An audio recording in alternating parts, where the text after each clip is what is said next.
ایک بہن نے کوشچن کیا کہ جی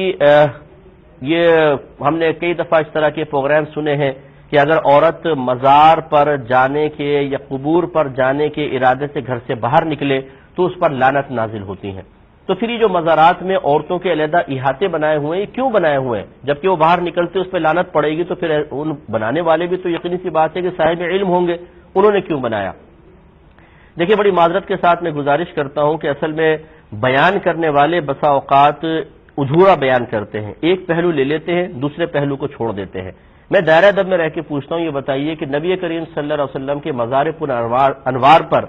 جانے کے ارادے سے اگر کوئی عورت اپنے ہوٹل کے کمرے سے باہر نکلتی ہے، شہدائے احد کے مزارات پر حاضری کے لیے عورت گھر سے نکلتی ہے،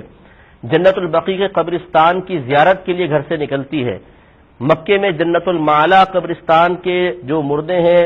انتقال کیے ہوئے نفوس قدسیاں ہیں ان کی قبور کی زیارت کے لیے نکلتی ہے، بتائیں اس پہ لعنت پڑے گی کہ نہیں پڑے گی؟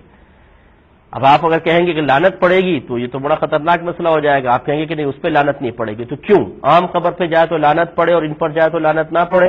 معلوم یہ ہوا کہ جو لعنت والی حدیث ہے اس کو اسی طریقے سے سمجھنا چاہیے. مسئلہ یہ ہے، علماء نے بیان فرمایا کہ اصل میں جو عورت قیودات شرعیہ کا لحاظ کیے بغیر قبور کی طرف جائے گی اس پہ اللہ کی لعنت ہوگی.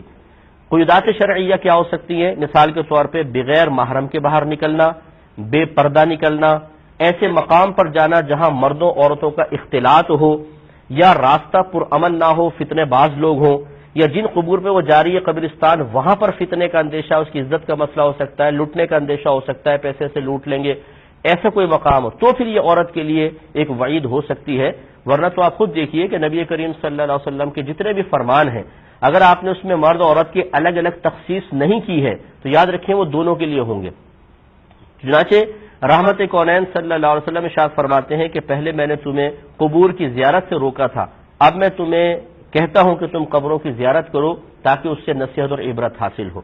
تو جب اس میں مرد عورت کی تخصیص نہیں تو اس کا مطلب یہ ہوا کہ عورتوں کے لیے بھی یہ جائز ہے کہ وہ مزارات پہ جا سکتی ہیں، قبور پہ جا کر فاتحہ وغیرہ پڑھ سکتی ہیں، یہ ہے تو جائز. لیکن اس کے باوجود ہم بھی یہی کہتے ہیں کہ عورت کے لیے افضل یہ ہے کہ وہ اپنے گھر سے ہی ایصال ثواب کا اہتمام کر لے. لیکن اگر کوئی بہن بالفرض محرم کے ساتھ نکل کے کسی اور جگہ جا رہی ہے، رستے میں قبرستان آ گیا، وہ ٹھہر گئی اور فاتحہ پڑھ لی تو کیا ان پہ لعنت نازل ہونے لگے گی؟ ایسا نہیں ہے. اگر وہ باپردہ نکلتی ہیں، محرم کے ساتھ جاتی ہیں اور وہاں پہ مردوں عورتوں کا اختلاط بھی نہ ہو تو پھر جس طریقے سے جنت البقیع قبرستان تک جانا، شہدائے احد کے مزارات پر حاضری دینا، لاکھوں عورتیں حاضر ہوتی ہیں، وہ جائز ہے تو یہ بھی جائز ہے. ان تمام قیودات کا ذرا لحاظ رکھیں گے تو ہر چیز قرینے کے ساتھ اپنے اپنے مقام پہ آپ کو آتی ہوئی نظر آئے گی.